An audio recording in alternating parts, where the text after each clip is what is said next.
Greetings and a warm welcome to Australia-China Media Watch. We're looking at news coverage beginning from the 10th of January 2022, that's a Monday, running through to Sunday the 16th of January 2022.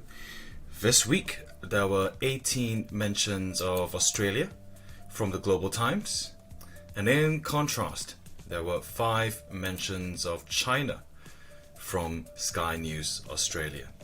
Let's begin by unpacking the Global Times coverage of Australia, beginning with this article which was published on the 11th of January in the Viewpoint section of the Global Times, and its headline reads, "Quad unable to function as true alliance, impact on China will be negligible." The opening paragraph states, the Quadrilateral Security Dialogue, Quad, between the US, Japan, India and Australia, which is described as a mechanism aimed at countering China, seems to have been quiet for months. Since the 2021 second phase of the Malabar exercise in October, no joint moves by the 4 countries have been reported. Australia is mentioned once again in the following paragraph, and that reads, "Meanwhile, bilateral cooperation between the 4 countries has been intense. The annual US-India 2+2 meetings at the foreign and defense ministers level are reportedly scheduled to take place in the third week of January in Washington. A virtual 2+2 meeting between the US and Japan just took place last week, and Japanese Prime Minister Fumio Kishida virtually met his Australian counterpart Scott Morrison on the same day." Moving along to the mixed mention of Australia, and it appears in the following paragraph, and this reads, "The objective law of a multilateral mechanism is the more actors, the more divergent interests, and less possibility for them to reach a consensus. It applies to the Quad as well. Frictions among the 4 countries have been seen, especially between India and Australia. Many analysts describe New Delhi-Canberra relations as the biggest weakness of the mechanism.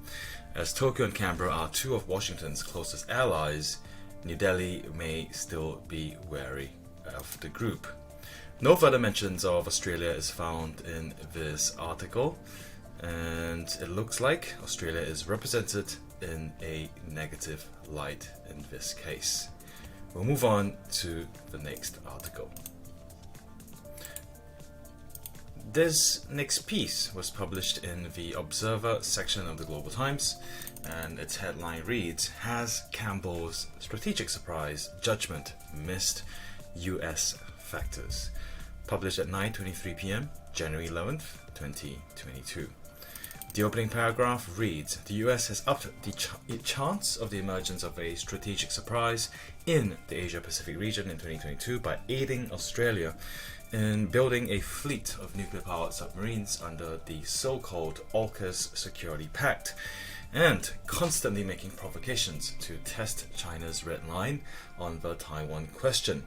But when Kurt Campbell, White House Coordinator for Indo-Pacific Affairs on the National Security Council, talked about a Pacific strategic surprise on Monday at the Washington-based Center for Strategic and International Studies, he said the Pacific may well be the part of the world most likely to see a strategic surprise, in comments apparently referring to possible Chinese ambitions to establish Pacific Island bases. We'll take a closer look at further mentions of Australia in this article, and it appears once again, quote, "Australia as a pillar of the US Indo-Pacific strategy, spending lavishly on building up military power, taking China as a target, and may find trouble or even attack China. This is the real surprise that might happen." Moving on to the next instance of Australia, and it appears in a later paragraph, and it reads, "Campbell's prediction is not based on facts and rational judgment. It's aimed at hyping the so-called China threat, distorting and smearing the cooperation between China and the Pacific Island countries. Campbell said he was most concerned about the strategic surprise based on certain kinds of agreements or arrangements happening in the Pacific over the next year or two. He called Washington to work with partners like Australia, like New Zealand, like Japan, like France, who have an interest in the Pacific, to step up our game across the board. It couldn't be clearer. Making an issue of the alleged Chinese intention of building military bases overseas is a tactic Washington repeatedly uses to hype the China threat, to create panic amongst its allies so as to unite them to jointly contain China in the Pacific region. The concluding paragraph of this article reads, if there is really a strategic surprise in the Pacific, it must be caused by or related to the US. What the US cares is not regional peace and development. The US is forming anti-China circles, organizing intensive military exercises, and beefing up its military presence in the region.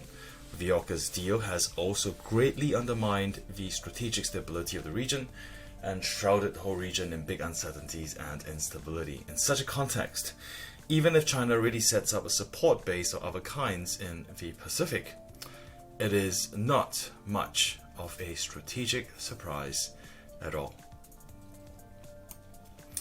Arguably painting Australia in a negative light, this piece has Campbell's strategic surprise misjudgment missed US factors, presenting the possibility that Australia's build-up of military power might result in a confrontation with China. We'll move along to the next piece. Published also on the 11th of January by the author Hui Qing. This headline reads, US says empty words may be biggest risk for India's economy. This appears in the expert assessment section of the Global Times. The opening paragraph reads, White House Press Secretary Jen Psaki said on Monday that the US and India are expected to move forward on a series of initiatives in 2022, including fighting the COVID-19 and climate change, promoting the quadrilateral security dialogue, expanding trade and investment, and cooperating on new and emerging technologies. Mentions of Australia appears in a paragraph close to the middle of the article, and that reads, some in India may believe that catering to the US, for instance, through the so-called Quad network and antagonizing China could bolster its regional and global profile. But that could just be a delusion. Not even the Quad alliance as a whole will be able to erase China's role in global trade. The US, India, Japan, and Australia rolled out a so-called supply chain resilience initiative during a Quad meeting in April 2021, which is viewed, or widely viewed, as a move to undercut China's heft in the global supply chain. But that has so far gone nowhere. The flaw in such an ill attempt is that the members are out for their own interests. The US is notorious for stabbing allies in the back when it comes to economic interests, and Australia is experiencing that firsthand. The country followed the US's anti-China directions and sacrificed its business interest in the Chinese market, only to find out recently that US companies are taking over market share in the Chinese market left by Australian businesses, arguably portraying Australia in a negative light and to rub insult to the wound, suggesting Australia is making a mistake with its loyalties to the US for the fear of having its back stabbed by an ally. Moving along to the next article. China's auto exports surge in 2021. This next headline reads, setting a new record. Published on January 12, 2022. Australia is mentioned once in this article, and that's found in a caption of the accompanying photograph. And that caption reads, nearly 5,000 of the SAIC's MG branded vehicles wait to be exported at the port of Lianyungang, East China's Jiangsu province. The vehicles are headed to markets including the UK, Australia, and Belgium. The opening paragraph of this article reads, China's auto vehicle exports doubled to a record 2.02 million in 2021, breaching the 2 million mark for the first time. data released by the Ministry of Industry and Information Technology (MIIT) showed on Wednesday. The figure underscored the resilient and complete Chinese automotive industry chain, which can stabilize global supply chains amid the pandemic, help the international market, and increase the competitiveness of homegrown auto brands. No further mentions of Australia is found in this article, and one might make the argument, based on initial impressions, that Australia is represented here in a neutral, functional way. We'll move along to the next piece, and this comes in from the Sporting Arena, originally published by Xinhua on January the 12th, 2022 at 7:14 p.m. The headline reads, China unveils squad for Women's Asian Cup. Opening paragraph, China has announced a 23-woman squad to travel to India for the 2022 AFC Women's Asian Cup on Tuesday, with several veterans returning to the roster. Taking a closer look at mentions of Australia, and it appears in the following two paragraphs, which reads, Group B consists of Australia, Thailand, the Philippines and Indonesia, while defending champion Japan sits in Group C. Then the following paragraph, the top 5 teams excluding Australia would qualify directly for the 2023 FIFA Women's World Cup to be jointly hosted by Australia and New Zealand. Arguably, based on first impressions, presenting Australia in a neutral, if not somewhat subtly a positive way. We'll move along to the next piece. Also from the Sporting Arena, published on the 12th of January, originally from Reuters. This next headline reads, I'm not looking for a break. Stark wants to play all 5 Ashes tests.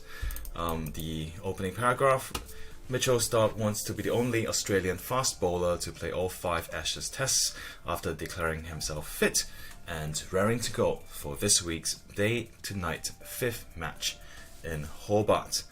Australia is mentioned here in a functional manner, providing details of location and context in relation to a sporting event.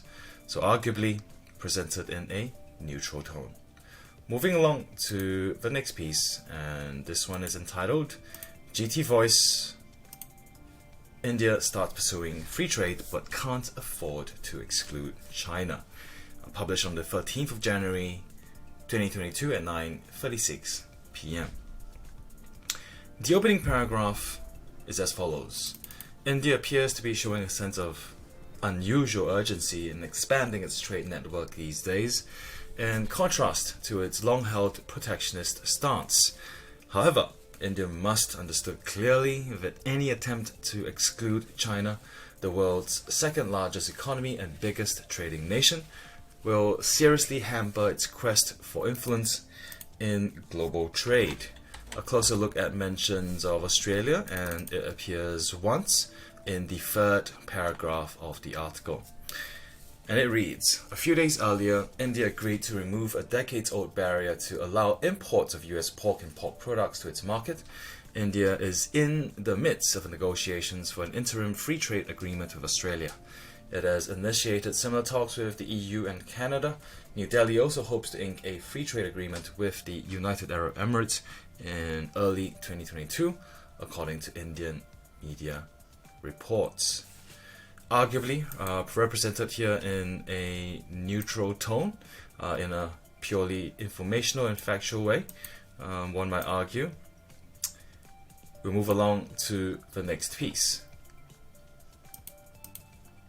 And from the headlines, it's pretty clear where this article is heading. From the viewpoint section of the Global Times, this headline reads, Canberra's China delusion, a bellicose display adding to Australia's unpredictability, by the author Chen Hong. For the sake of context, let's head into the background description of the author, Chen Hong, a professor and director at the Australian Studies Centre from the East China Normal University. The opening paragraph reads, after Australia's highly controversial plan to build a fleet of at least 12 nuclear-powered submarines announced in September 2021 with the establishment of the AUKUS alliance, Canberra has unusually quickened the pace to further upgrade and expand its all-round military capacity. On December 13th, Australia signed a $1 billion agreement or contract with South Korea to supply the Australian Armed Forces with advanced self-propelled howitzers and ammunition resupply vehicles. On January the 6th, Australian Prime Minister Scott Morrison signed the reciprocal access agreement with his Japanese counterpart Fumio Kishida, which will see the two countries' armies work more closely in military exercises, training, logistics and joint operations. In a breathtaking maneuver, Australian Defence Minister Peter Dutton announced on Monday that Australia would purchase from the US a convoy of more than 120 tanks and other armoured vehicles, which according to observers would be used to engage in close combat in urban environments. Australia's recent militaristic frenzy is believed to be part of an aggressive scheme to work in active conjunction with the US Indo-Pacific strategy, which is supposed to buttress the US's regional and global hegemony and suppress and thwart China's development. Since mid-2017, Canberra has been spearheading Washington's anti-China campaign, wantonly trashing the mutually beneficial comprehensive strategic partnership between China and Australia. Bilateral relations have been sustaining unprecedented damages, hitting an all-time low with no clear prospect of improvement in sight. With a relentless mullishness, Australia appears to be headstrong on a militaristic path, with China positioned as its avowed adversary. So clearly representing Australia in a negative light, and this is further amplified in the following paragraph. This series of hawkish maneuvers reflect the ambitious geopolitical aspirations harbored by some politicians in Canberra. Since its early start as a British penal settlement, Australia had been acting as a loyal adherent to the national interest of the UK. After World War II, it switched its political and security allegiance to the US, acting as a subordinate pawn in almost all of Washington's military and political operations. We'll move along to the next piece.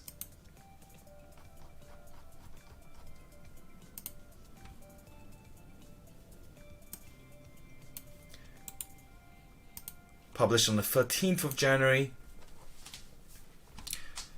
This came from the sporting section, and the headline or title reads, "Looking ahead," with the subtitle, "Sporting highlights for your 2022 calendar," by the author Pete Riley.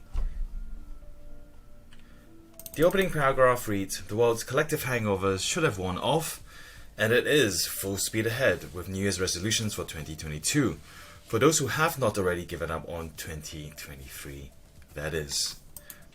Taking a closer look at mentions of Australia, and it appears in the following paragraph. Blink and it's time for another big event, the Australian Open. The first tennis slam of the year runs from January 17th to 30th in Melbourne Park. This is the 110th edition of the event, and it's not likely to disappoint. Australia is mentioned once again relative to the Women's ODI Cricket World Cup, which is run from March the 4th to April the 3rd. And the paragraph reads, Bangladesh, Pakistan and the West Indies are in on the account of the one-day international rankings, and they join the hosts along with Australia, England, South Africa, apologies for that, and India. England are the reigning champions after winning at home 5 years ago, though Australia might be favourites.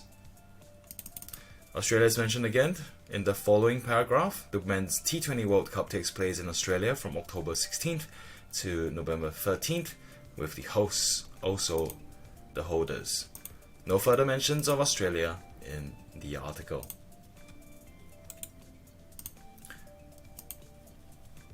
This next headline reads, Australia COVID-19 infections hit record amid runaway Omicron outbreak. Originally from Reuters, this was published 13th of January 2022 at 7:12 p.m. and this was found in the Asia Pacific section of the Global Times. In the opening paragraph, it states, Australia on Thursday reported its biggest pandemic caseload with a runaway Omicron outbreak driving up hospitalization rates as the surge put severe strain on supply chains, forcing authorities to ease quarantine rules for their workers. After successfully containing the virus earlier in the pandemic, Australia has reported nearly 1 million cases over the last 2 weeks as people slowly get adjusted to living with the coronavirus amid fewer restrictions. Total infections detected since the pandemic began neared 1.4 million.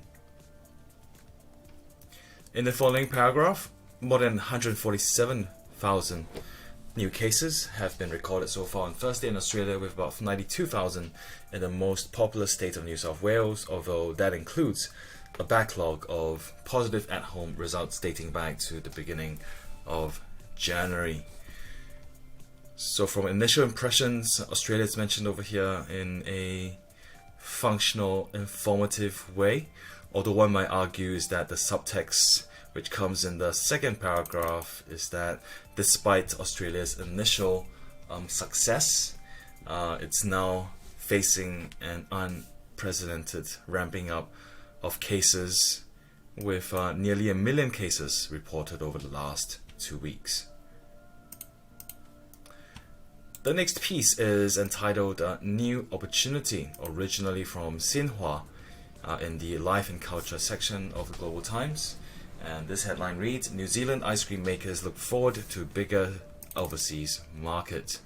The opening paragraph states, latest research into New Zealand's premium ice cream industry suggests that exporters could find new buyers in valuable overseas markets, including China, as consumers increasingly look for tip-top quality in food. Australia is mentioned once in the article, and it's in the one that follows the opening paragraph.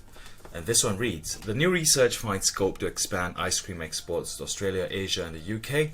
It suggests premium ice cream could potentially follow the global success of premium wine and honey exports.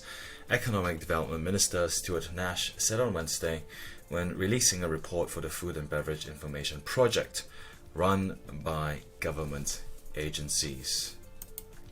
Initial impressions: Australia is represented in a neutral fashion in this instance. And with that, we'll move along to the next piece. This was published in the Diplomacy section of the Global Times by the authors Fan Anqi and Yu Xi. The headline reads, Turkish FM meets with Wang Yi and wishes Beijing 2022 Olympic success as in 2008. Opening paragraph reads, Turkey opposes the politicization of sports and wishes the Beijing 2022 Olympic Winter Games a complete success. Visiting Turkish Foreign Minister Mevlut Cavusoglu. Apologies for getting the pronunciation of that completely wrong. Said on Wednesday in his meeting with Chinese State Councillor and Foreign Minister Wang Yi, who urged the two sides to strengthen coordination and uphold true multilateralism. Apologies once again for making, one might argue, a terrible mistake with the name of the Turkish Foreign Minister. We'll move on to the next paragraph. As 2021 marked the 50th anniversary of the establishment of ties between China and Turkey, the two countries have kept development momentum going, highlighted by joint efforts to fight the COVID-19 pandemic, Wang said. Taking a closer look at the mention of Australia, and it appears in a later paragraph, and that paragraph reads, Wang also put forward China's stance on the US-UK-Australia nuclear submarine deal in response to query from the Turkish side. Wang stressed that the move by the three countries set a bad precedent and is bound to create nuclear proliferation risks and provoke a regional arms race. With the initial impression, one might argue Australia is represented in a negative light. We'll move along to the next piece. This next article deals with a whole heap of numbers because it comes from the economy section of the Global Times, published on January the 14th, 2022 at 11:01 p.m. This headline reads, China's imports from Australia down 13% month-on-month in December. The opening paragraph reads, China's imports from Australia in December 2021 fell by 13% month-on-month amid a downturn in bilateral relations.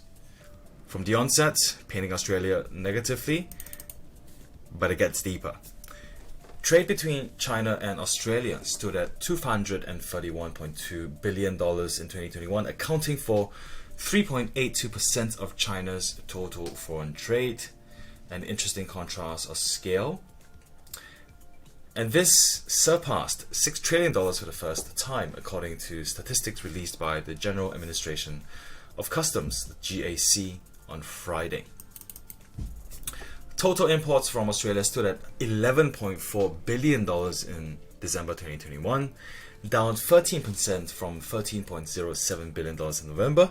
But the imports from Australia for the whole year reached $164.8 billion, up 40% on a yearly basis. Analysts said the increase in the values of China's imports from Australia is mainly due to the skyrocketing prices of goods, especially bulk commodities, and a low base of comparison from 2020.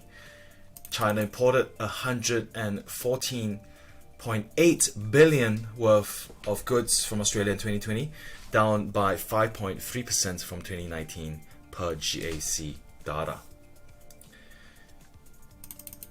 To provide context into why this number had ballooned, the paragraph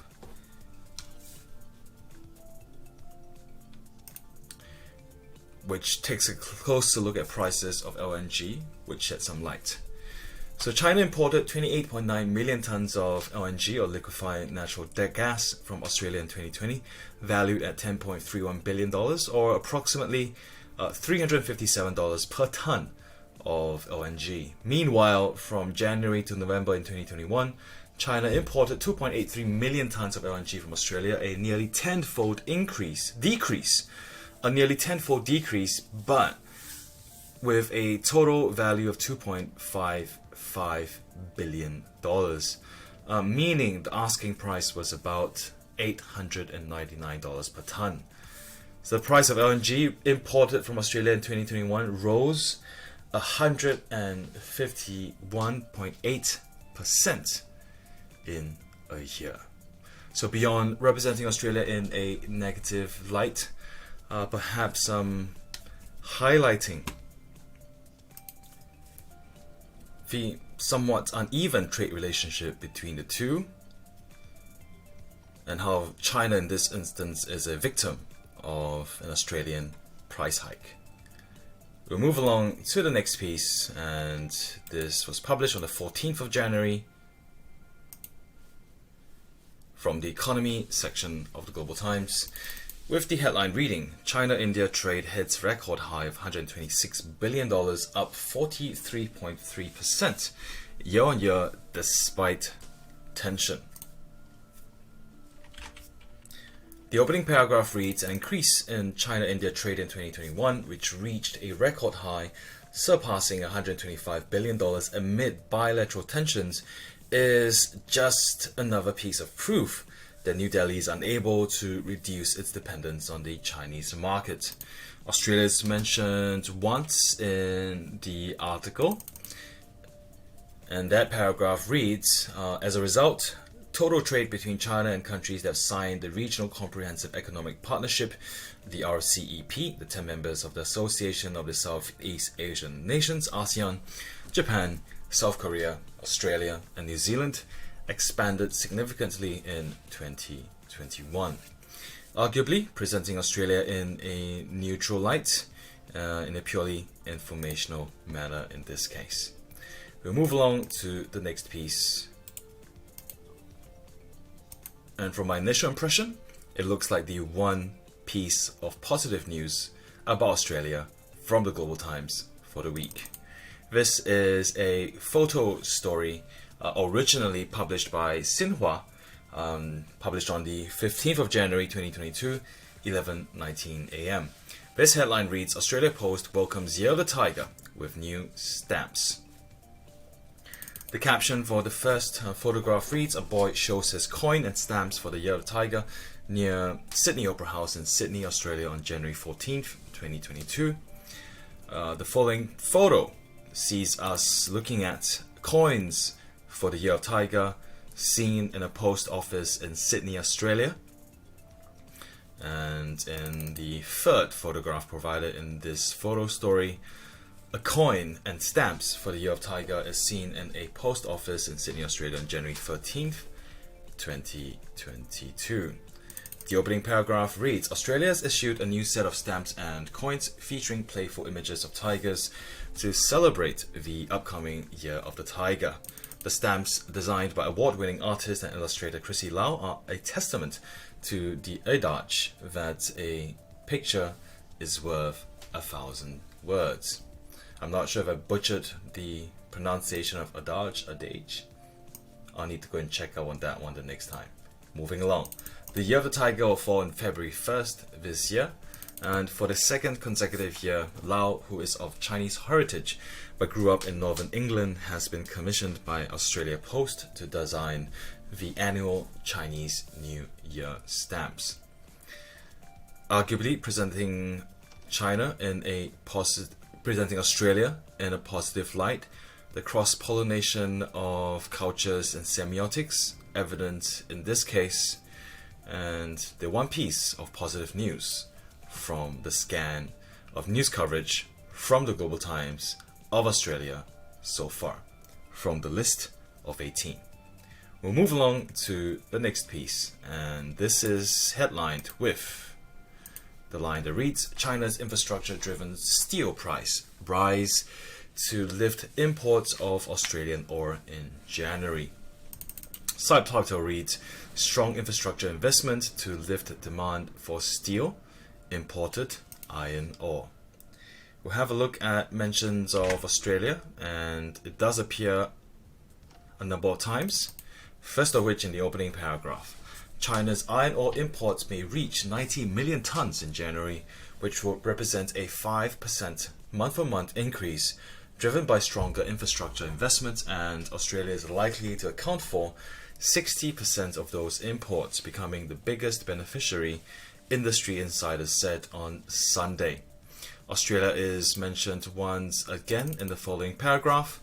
Other overlapping factors, including heavy rains in Brazil affecting Vale, one of the world's biggest iron ore miners, and the potential pandemic fallout in Western Australia on iron ore production, may also support iron ore prices. No further mentions of Australia is found in this article, and based on first impressions, one might make the argument that Australia is being represented here in a neutral, informational way.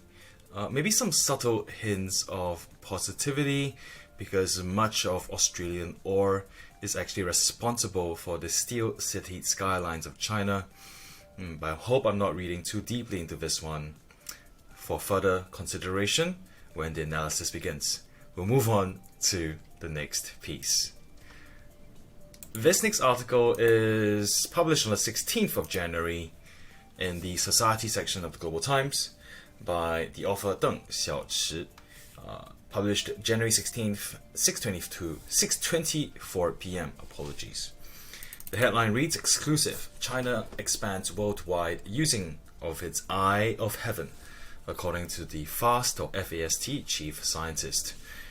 The opening paragraph reads, China is sharing its 500-meter aperture spherical radio telescope, FAST, also known as the Eye of Heaven, with the world by allocating 10% of its observation hours for projects run by foreign astronomers, and the percentage will definitely increase in the coming years, said FAST chief scientist.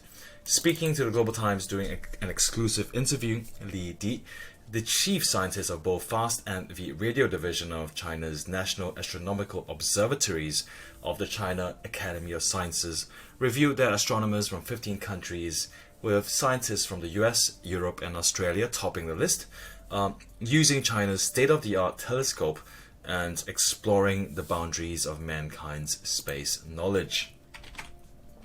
Australia is mentioned no other times in this article, and one might make the observation that Australia is appearing here purely informational in a neutral stance.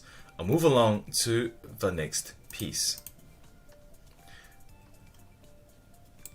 Published on the 16th of January by the author Zhang Changyue. The headline reads, China records no disastrous impact from tsunami caused by Tonga volcanic eruption, according to China's Tsunami Advisory Center. The opening paragraph reads, the tsunami triggered by a massive underwater volcanic eruption in Tonga on Saturday has not brought disastrous effect on China's coast so far, the Tsunami Advisory Center of China's Ministry of National Resources said on Sunday. We'll have a look at mentions of Australia, and it looks like appears twice. First of which in relation to geography, and the paragraph reads, the center told the Global Times in a statement that the transoceanic tsunami triggered by the eruption of Hunga Tonga, a volcano on the subduction boundary between the Pacific Plate and the Indo-Australian Plate, and affected the whole Pacific coastal region. Australia is mentioned once more in this article in the following paragraph, which reads, countries including Japan, New Zealand, Tonga, Vanuatu, Fiji, Chile, and Australia have released tsunami warnings. And there we go. That completes the scan of Global Times from Monday the 10th of January to Sunday the 16th of January. 18 mentions of Australia from the Global Times for the week. We move along to Sky News Australia, and from Sky News Australia there were 6 instances of China being mentioned. The first article begins here, and it was published on the 10th of January with an accompanying video 50 seconds in duration, and the headline reads, China begins mass testing ahead of Winter Olympic Games. Authorities in China have commenced mass testing of 14 million people after a cluster of Omicron was discovered near Beijing 3 weeks out from the Winter Olympics. A teacher, 15 school students, and 4 parents tested positive to the highly infectious strain in Tianjin, 130 kilometers from Beijing. Authorities fear the new cluster and its proximity to the capital will hamper events at the Winter Olympics, which are due to commence on February the 4th. Around 3,000 athletes and officials have begun to enter the country for the Games and are quarantining in areas within the Olympic venues. Upon first impression, one might make the argument that China is represented here in a purely functional and emotional way, and informational way. Apologies for that, I stand corrected, and this would sit as a neutral representation. Moving along to the next piece, and this is entitled Xinjiang Anti-Terror General to lead China's People Liberation Army in Hong Kong, with the subtitle, China's military has announced the former head of internal security in the Xinjiang region will lead the People's Liberation Army in Hong Kong. Published January 11th, 2022 by Brianna McKee. It comes with an accompanying video, which at the onset does not have a clear correlation with the headline. It's a 10-minute long video entitled Australia Shouldn't Rely on China for Solar Panels, with the caption reading, Australia shouldn't be relying on China to supply solar panels, according to National Senator Matt Canavan. Why don't we make some here in Australia? Why don't we require a certain amount of Australian content in? The opening paragraph of the article reads, a Chinese general who led anti-terror apologies special forces in Xinjiang, home to China's Uyghur Muslims, has been promoted to head the People's Liberation Army, the PLA, in Hong Kong. Major General Peng Jingtang met Chief Executive Carrie Lam on Monday and vowed to safeguard national sovereignty, security, and development interests. Ms. Lam said she believes the PLA Hong Kong garrison and the Hong Kong regional government could continue to help each other, according to media resources. The leadership change indicates the role of China's armed forces stationed in Hong Kong could now include stopping social unrest or terrorism, the South China Morning Post reported. Here's more on ex-Xinjiang paramilitary anti-terror chief Peng Jingtang being appointed commander of China military's Hong Kong garrison. An accompanying tweet is provided here from the Hong Kong Free Press, and that leads us to an article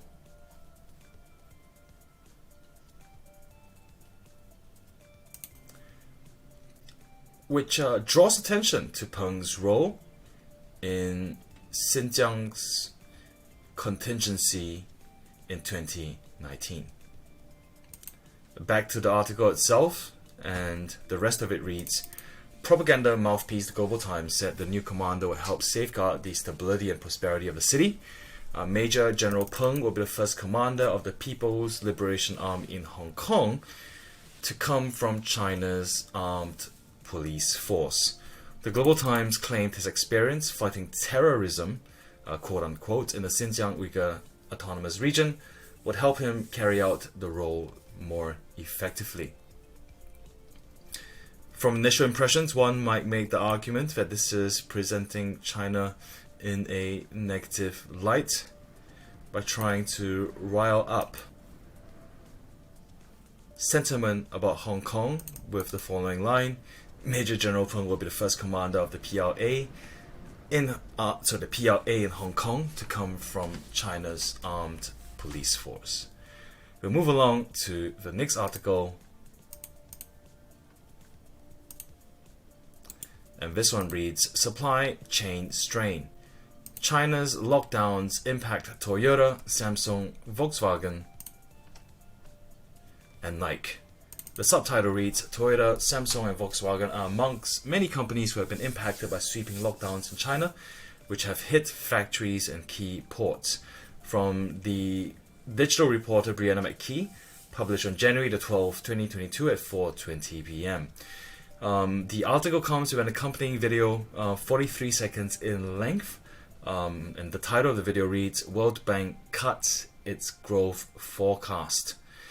The opening paragraph of this piece reads, well-known brands have been impacted by China's COVID-19 response, which has caused the closure of factories, ongoing disruptions at ports, and workforce shortages.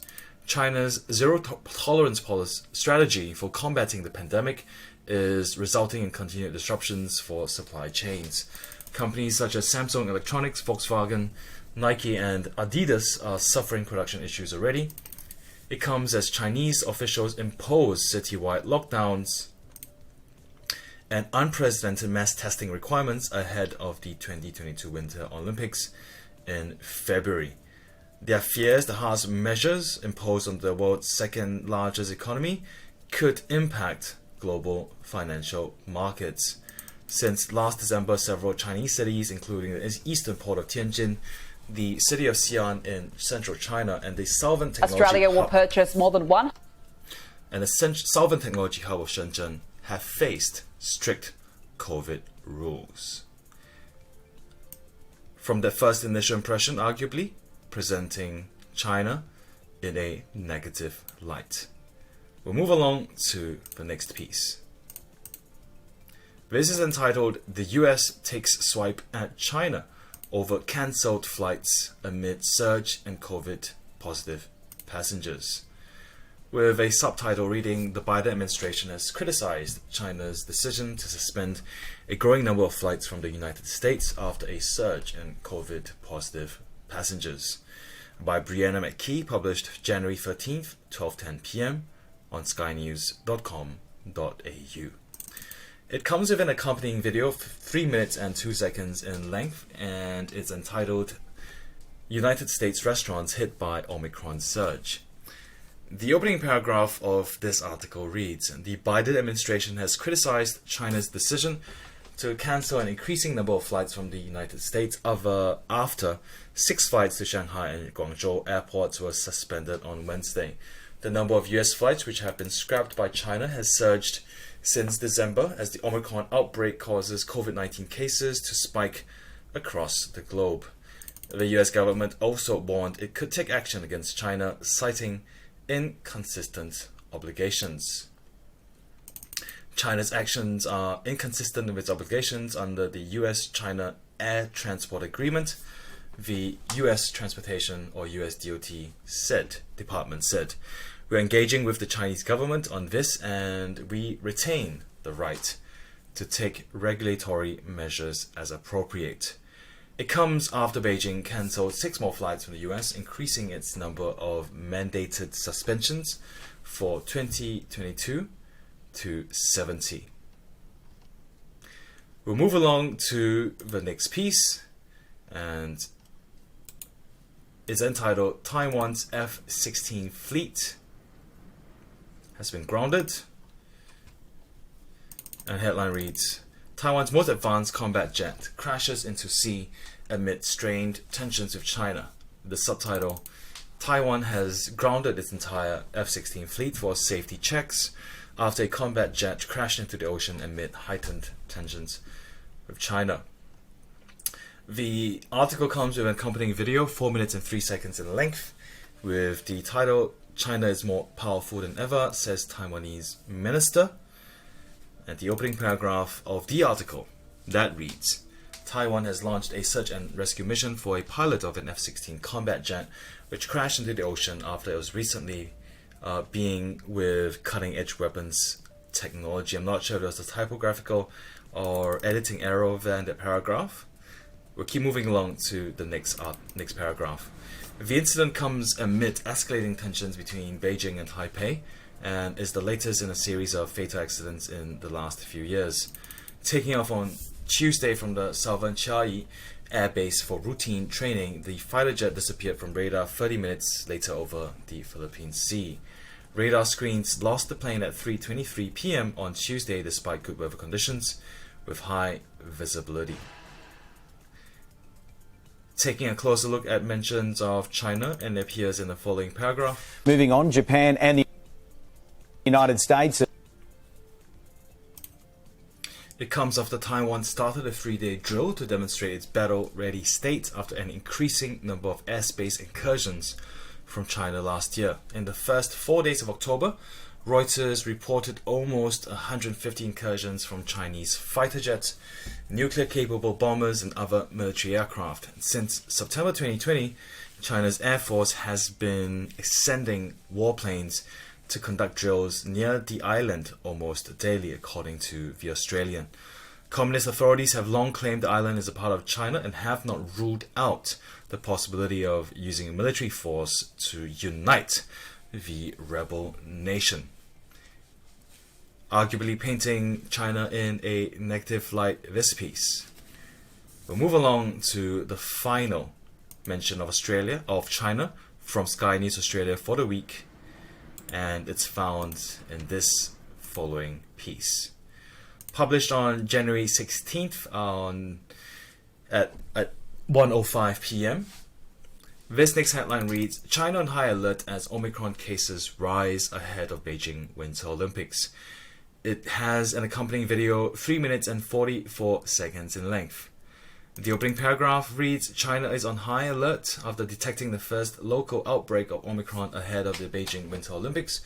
Around the world, rigid COVID laws have slowly given way to a more relaxed approach, but China remains on high alert as authorities continue to enforce a zero COVID strategy. One might make the argument with the initial impression that this is a neutral positioning of China, given that it seems to be providing information but there might be the subtext that might suggest, will China or Beijing suffer from a massive crisis as a result of this new outbreak at a very unopportune time during the Olympics when the whole world is watching. Thank you so much for tuning in, everybody. This concludes our look at news representations from Sky News Australia of China. There were 6 instances of it this week, and that was contrasted with the 18 representations or references of Australia from the Global Times. Please remember to lend your support by subscribing to the channel if you've got the bandwidth to do so. The time with me is greatly appreciated, and I look forward to catching up with you once again in episode 10 of Australia China Media Watch. Thank you so much for your time.